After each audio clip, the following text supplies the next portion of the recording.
దేశవ్యాప్తంగా లోక్సభ ఎన్నికల హడావుడు మొదలైతే తెలంగాణలో మరో ఎన్నికల హడావుడు కూడా మొదలైంది. అదేంటంటే వరంగల్, నల్గొండ, ఖమ్మం పట్టభద్రులకు ఎమ్మెల్సీకి ఎన్నికలు జరుగుతున్నాయి. దీంతో ఓ పక్క రాజకీయ నాయకులు మోపారు, ఇంకో పక్క విద్యావేత్తలు కూడా రెడీ అయ్యారు. అసలు ఎవరైతే బెటరు ఏంది, ఎందుకంటే చదువుకున్న వాళ్ళకి ఎరకాది, ఎందుకంటే గ్రాడ్యుయేట్ ఎన్నికలు, పట్టభద్రుల ఎన్నికలు అంటే పట్టభద్రులే ఓట్లేస్తారు, ఎవడు పడితే ఆడు పోయి అలా దూరటానికి లేదు. అంతే కదా, అంతే కదా. మరి ఎట్లా వేస్తారు ఏందనేది అరుచుకుందాం. ఉస్మాన్ యూనివర్సిటీకి వచ్చినాం, చూడొచ్చు. ఇప్పుడు సాయంకాలం సంధ్య వేళలో కూడా ఎట్లా ఇది కొన్ని వందల మంది ఉద్యోగులను తయారు చేసింది. ఐఏఎస్ నుంచి గ్రూప్ 4th ఎంప్లాయీ వరకు రకరకాల ఉద్యోగులను తయారు చేసిన లైబ్రరీ ఇది. దానికి అంత చరిత్ర ఉంది, గొప్ప చరిత్ర ఉంది. ఇట్లాంటి చరిత్ర ఉన్నట్టుగా ఈ లైబ్రరీ నుంచి చాలా మంది వివిధ జిల్లాల నుంచి తెలంగాణ వ్యాప్తంగా వచ్చి చదువుకుంటుంటారు. అయితే ఇప్పుడు గ్రాడ్యుయేట్స్ కు ఎన్నికలు జరుగుతున్నాయి కదా, ఇక్కడ ఉన్నట్టుగా గ్రాడ్యుయేట్స్ ఏం చెప్తారో చూద్దాం. అన్నీ ఎన్నికలు జరుగుతున్నాయి కదా, ఎట్లుంటది ఇప్పుడు? ఒక పక్క రాజకీయ నాయకులు, మరో పక్క వీళ్ళు పోటీ చేస్తున్నారు. ఎట్లా చూడొచ్చు దీన్ని, ఏమంటారు? ఇప్పుడు రాజకీయ నాయకులు అంటే వాళ్ళు మాటలతో ముద్ద పెట్టి జనాలను ఓట్లు వేపిస్తారు. కానీ స్టూడెంట్ అలా కాదు. నిజాయితీ ఉన్న నాయకులకు ఏదైనా చేస్తారని కరెక్ట్ నమ్ముకున్న నాయకులకు మాత్రమే ఓటు ఇచ్చి గెలిపిస్తారు.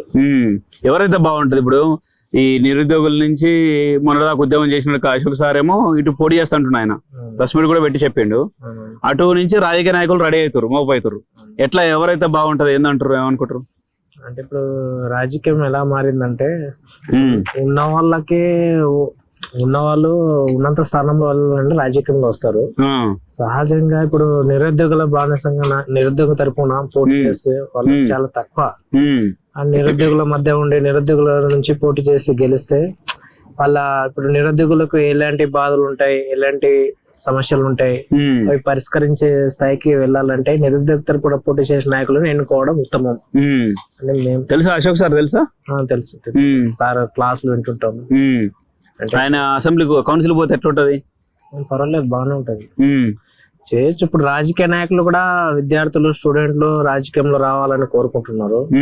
అలాగే ఇప్పుడు స్టూడెంట్ చదువుకున్న విద్యార్థులు కూడా రాజకీయంలో వెళ్తే రాజకీయ పరిస్థితులు కదా అవును చాలా వరకు మారవచ్చు. సహజంగా విద్యార్థులు కూడా మంచి అవగాహనతో ఓట్ల విషయంలో గానీ మంచి విషయాలు, మంచి పనులు జరుగుతాయని అనుకుంటారా? ఓకే, ముజబ్ భయ్య ఏం చదువుతున్నా ఇక్కడ? ఏ సబ్జెక్ట్ ఏంటి? సోషలా? ఓకే, సోషల్ అంటే ఏం సబ్జెక్ట్? ఏం సబ్జెక్ట్ అని? డిఎస్సి కోసం చదువుతారా? ఓకే, డిఎస్సి ప్రిపేర్ అవుతారా? మెగా డిఎస్సి పడ్డదా? ఎట్లా పడ్డది? మెగా డిఎస్సి అంటూ ఏం లేదు, మీడియం డిఎస్సి. అది మీడియం డిఎస్సి. ఆయన షార్ట్ డిఎస్సి వేసిపోయిండు కేసీఆర్.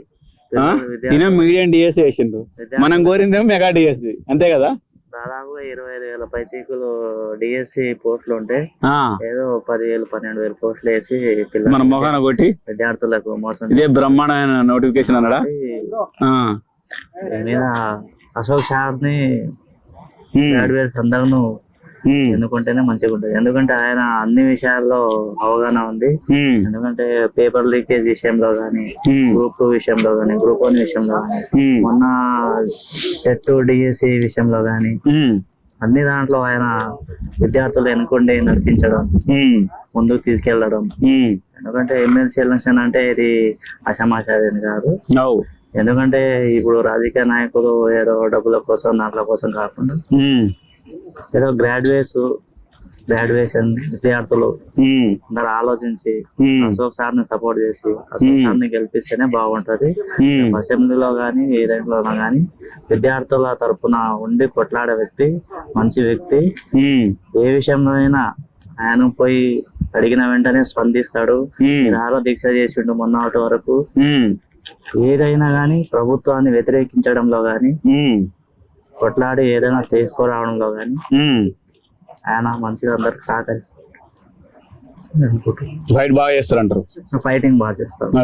నిరుద్యోగుల తరపున ఫైటింగ్ బాగా చేస్తారు.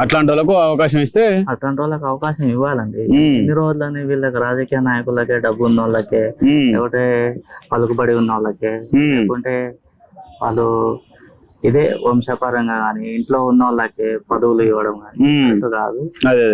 ఏదైనా గానీ విద్యార్థులందరూ ఇప్పుడు మంచి అవకాశం వచ్చింది, అశోక్ సార్ ని గెలిపించుకుంటే బాగుంటది. ఓకే, తెలంగాణ విద్యార్థులకు మంచిగా అట్లా ఇది విద్యార్థుల నిరుద్యోగుల అభిప్రాయం ఉస్మానియా యూనివర్సిటీలో చదువుకుంటుండక వాళ్ళు డిఎస్సి కోసం ప్రిపేర్ అవుతున్నట్టు. మీరు డిఎస్సీనా గ్రూప్సా? డిఎస్సి చదువుతున్నట్టు విద్యార్థుల అభిప్రాయం ఇది. మంచి మెగా డిఎస్సి వేస్తుంది అనుకుంటే ఓ మీడియం డిఎస్సి వేసేసి పంపించిండు మాకు. ఆయన షార్ట్ డిఎస్సి వేసిండు కేసీఆర్, ఈయన వచ్చేసి మీడియం డిఎస్సి వేసిరు, మేము మెగా డిఎస్సి కోరుకున్నాం. ఇది వీళ్ళ అభిప్రాయం మొత్తానికి. అందుకనే ఇట్లాంటి సమస్యల్ని ప్రతిసారి ఉంటాయి, నిరుద్యోగుల సమస్యలు, విద్యార్థుల సమస్యలు, ఉద్యోగుల సమస్యలు. ఇది నిరంతర ప్రక్రియ అన్నట్టు, ఇది ఒక రోజుతో ఒడిసే ముచ్చట కాదు. అందుకని ఏంటంటే ఎప్పటికప్పుడు ప్రభుత్వాన్ని పొడుస్తూ ఉండాలి. అట్లా పొడవాలంటే ఎవరు ఉండాలి? అశోక్ సార్ అట్లా ఎవరు ఉండాలన్నా? అట్లా అశోక్ సార్ లాంటి వాడు ఉంటే ఆడ గట్టిగా ఎప్పటికో పొడుస్తూ ఉంటుంటారు. దాంతో సమస్యలు పరిష్కారం అయితే వాళ్ళ దృష్టికి పోతుంది, అర్థమవుతుంది ఫస్ట్ వాళ్ళకు అన్న అభిప్రాయాన్ని వ్యక్తం చేస్తున్నారు ఉస్మాన్ యూనివర్సిటీలో చదువుతున్నట్టుగా నిరుద్యోగులు, విద్యార్థులు.